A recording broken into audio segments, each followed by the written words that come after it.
আমাদের এই যে মানসিক প্রশান্তির জন্য শরীরচর্চাটা খুবই গুরুত্বপূর্ণ। তো আমাদের ঢাকা বিশ্ববিদ্যালয়ের এই যে আমি যে মাঠে দাঁড়িয়ে আছি, এই মাঠে আমি যখন ফার্স্ট ইয়ার সেকেন্ড ইয়ারে ছিলাম, এখানে রেগুলারই খেলাধুলা করতাম এবং এই খেলাধুলার মাধ্যমে একটা অন্যরকম প্রশান্তি পাওয়া যায়।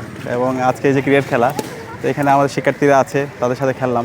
তো এই খেলাধুলায় যেই হচ্ছে একটা আনন্দ পাওয়া যায়, সেই আনন্দের মাধ্যমে আপনি একটা হচ্ছে আত্মতৃপ্তি পাবেন।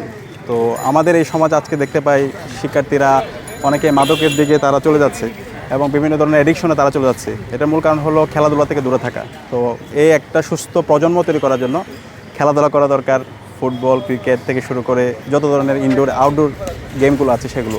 এবং আমাদের বিশ্ববিদ্যালয়ের আমাদের এটা হচ্ছে ইশতেহার, অন্যতম একটা ইশতেহার থাকবে আমাদের এই প্রত্যেকটা ইনডোর এবং আউটডোর যতগুলো মাঠ আছে সেগুলোকে অ্যাক্টিভেট করা, রেগুলার শিক্ষার্থীদেরকে খেলাধুলার যে হচ্ছে আয়োজনগুলো আছে সেই আয়োজনগুলোতে নিয়ে আসা।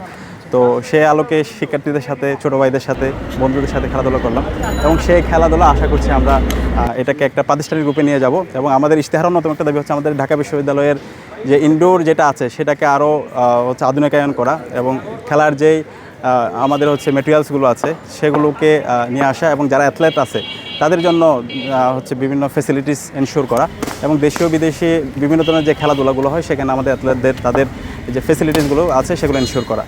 তো খুব দ্রুত আমাদের ইশতেহার আসবে এবং আশা করছি আমরা সবাই মিলে আমাদের যে সবার ঢাকা বিশ্ববিদ্যালয় সেটা আমরা বিনিময় করতে পারবো।